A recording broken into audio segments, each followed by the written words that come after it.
Does anyone else think that Rhys is the perfect fictional crush and sets unrealistic expectations that real men can never meet? No? Just me? I know I'm not the only one. Rhys is a godly man and has set my standards so high that men will never be able to achieve that. Today we're reviewing A Court of Mist and Fury, or as I like to call it, ACOMAF. This is the second book in the ACOTAR series, A Court of Thorns and Roses by sarahjmaas. FYI, this review will contain spoilers. I am not holding anything back. I would like to go into detail because I've got a lot of thoughts and opinions. This is not spoiler free. You have been warned. So let's talk about it.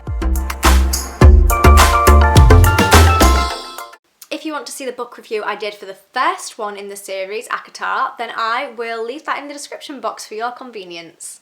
So this is A Court of Mist and Fury by sarahjmaas. Wow, what an author. I've mentioned in the past that the first one in the series is not my favourite. It's a bit of a meh book. It's okay, but it's not like brilliant.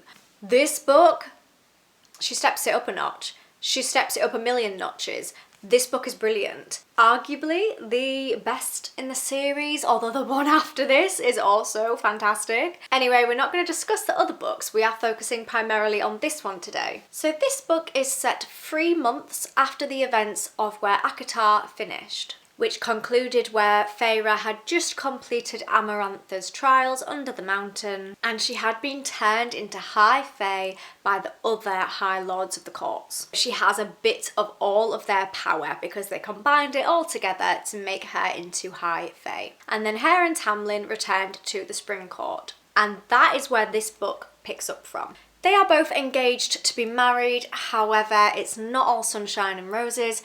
There is a lot of conflict in their relationship. It's a very toxic relationship, if I'm being completely honest. Red flags everywhere. The main reason why the relationship is so toxic is because Feyre is clearly displaying signs and symptoms of trauma and clinical depression. She's not having a very good time. That's completely understandable after the events that happened in ACOTAR. I am not surprised that she's experiencing that. She's having flashbacks, she's having nightmares, she is ticking off that PTSD checklist. However, Tamlin refuses to acknowledge this. He is not a very supportive partner. He refuses to let her do anything, and he claims it's to keep her safe, but actually it's very toxic because it's just making her feel trapped and making her feel like a prisoner. What kind of life is that? I mentioned in my previous video that I really like Feyre as a character. I think she's great. She's a really strong character to begin with, but she just keeps getting stronger and stronger. Like her thought process and how she's still always determined, she's still constantly wanting to achieve better things for herself. She is going to find her own way. She's always been very independent in that respect. But it's quite clear here that Tamlin is wanting someone who is very dependent on him, who will just shut up and do what he says. So they're not very compatible at this point in time. Whereas the first book led us to believe that they were a match made in heaven, that they were a great pairing. This is the book where all of that starts to change, and I love it. We are introduced to a new character in this book. I believe she's called Ianthe. I've seen other people pronounce her Ianthe. I haven't got a clue. I'm going to pronounce it Ianthe because that is how I read it. Although I did used to think that Hermione was Hermione, so take from that what you will. Ianthe is now at the Spring Court and she acts as Feyre's companion. Emphasis on the word act. I don't like Ianthe. Feyre is not in an emotional state to get married. Trust me, I know how stressful planning a wedding can be. So for Feyre to know that she is due to get married and she's experiencing all this other stuff, she's not in a great emotional state for it. However, on the wedding day, my favourite character, Rhysand, shows up like her knight in shining armour. Although at this point, we don't realise that he is the knight in shining armour. We don't realise yet that Rhys is the one. And I loved that plot twist, that turn of events. When I finished reading this book and realised that my favourite character ever is the one for Feyre, I wanted to cradle this book and give it unconditional love and respect. However, he turns up on her wedding day because he can sense that she is miserable. But also they did strike a bargain at the end of the first book where she is due to live with him in the Night Court for 1 week of every month. and he just so happens to turn up on her wedding day to take her away for that week. This is the part of the story where we begin to learn that the Night Court is not what it initially appeared to be. The rest of the realm perceive it to be a very scary, brutal, harsh place, similar to how they perceive Rhysand's character. However, we uncover a lot of extra layers. There's so much more depth to Rhys and the entire Night Court. It starts to feel like a very safe space for Feyre.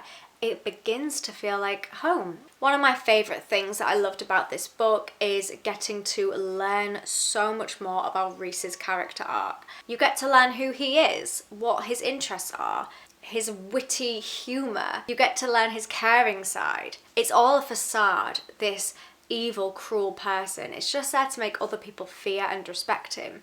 But actually, he is like the best guy in the world. If you can't tell, I am a Rhys fan through and through. If there's any other Rhys fans out there, can you please leave me a comment and let me know so I don't feel so alone? I need to get a life. We are also introduced to some other amazing characters in this book. We have the Morrigan, Cassian, Azriel, Amren, and they all make up this amazing squad with Rhys in the Night Court. They've got so many different personalities, every single one of them is different, and I love that. There's no two characters in this squad that feel the same. They're all very interesting characters and they all have their own character development, which we do learn more about as the series progresses, but you just start to unravel some of those layers in this book, and it leaves you wanting to read more. You get to learn about their histories and their past. We also have the King of Hybern storyline, and that does progress in this book too. It all comes to a head in the next book, so there is a lot of progression. This book sets the storyline in place, and I feel like it adds the necessary tension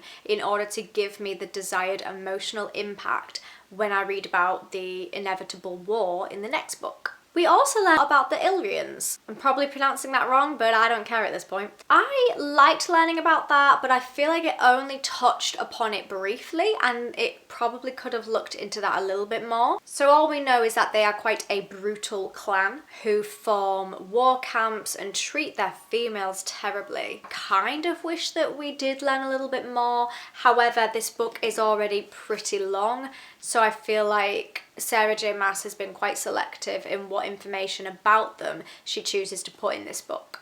There's so much depth to the world that sarahjmaas has created, so I kind of wish we touched on that a little bit more. In acourtofmistandfury, I feel like there are the right amount of characters and side characters. Nobody is confusing. Everybody feels very different. They've all got their own personalities and characteristics to define them. I really like that because I remember everybody and I remember what they did and what purpose they've served to the plot. I really liked in this book how we learn a lot more about Feyre's abilities, such as being Dimety? I'm butchering that. Basically the ability to look into people's minds. I would love to have that ability. I suppose being a psychologist is the next best thing though. In ACOMAF, we are also introduced to the beautiful city of Velaris. The descriptive writing is stunning. That is one of the things that I do love about sarahjmaas's writing style, is that her descriptive writing is so beautiful to read. Velaris feels like a city that we all wish we could live in. I would really look forward to a TV adaptation of this series and just see how they depict Velaris and the beautiful colours that I've pictured in my mind. I've seen some fan art of Velaris and it summed up exactly what I thought it would look like, and it's just absolutely beautiful. I loved reading the chapters that were set in this beautiful city so that I could imagine it in my mind. And I feel like the descriptive writing really helps to bring it to life. We also learn a lot more in this book about Feyre's sisters, Elain and Nesta. I think we can all agree that Nesta is one of the most annoying characters to ever exist. However, do not let that put you off reading the final book in the series. If you weren't aware, book number 5 is the one that is based from Nesta's point of view.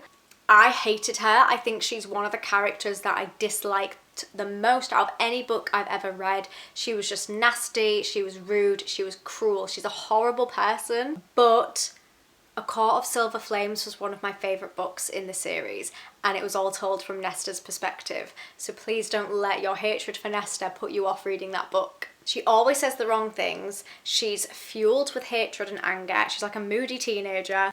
I personally enjoyed this book way more than the first. I thought the first one was a little bit simplistic, a little bit basic. It was okay, but it didn't grip me emotionally enough. I like a book that really impacts me, really makes me think, really makes me feel.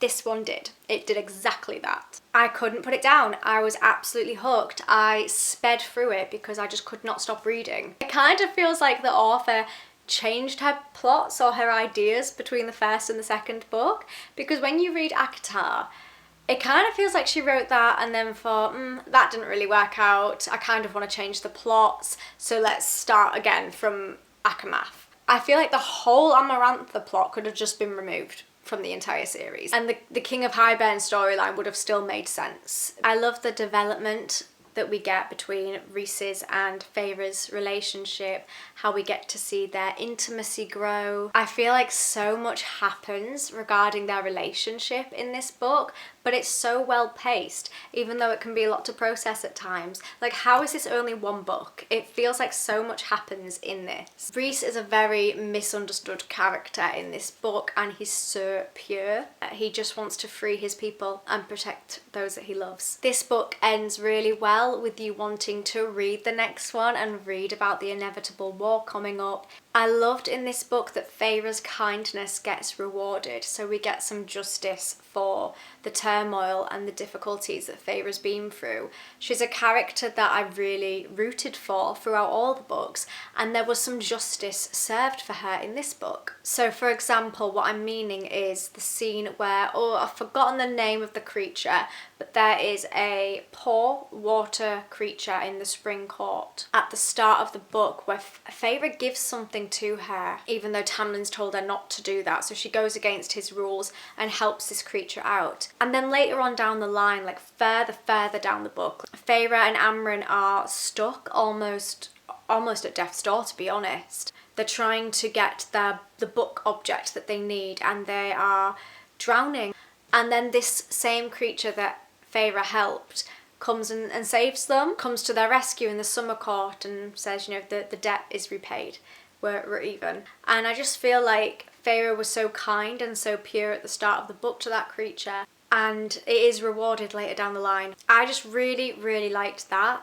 I thought that was a great touch, and it was well paced. It was put in the right places. I also think that chapter 54 and 55 are absolutely beautiful. This is where you really, really get involved in the relationship between Rhysand and Feyre. There is so much love that it actually hurts. I felt like some of the dialogue in the first book was a little bit cheesy, but in this book it's just beautifully written. I suppose the one downside that I can think of, or the one thing that I really don't like about this book and some of the other books in the series as well, is I'm really not a fan of the Elain and Lucien storyline where they are both mates. It doesn't really progress anywhere. It's like they find out that they're mates and then the storyline just stops.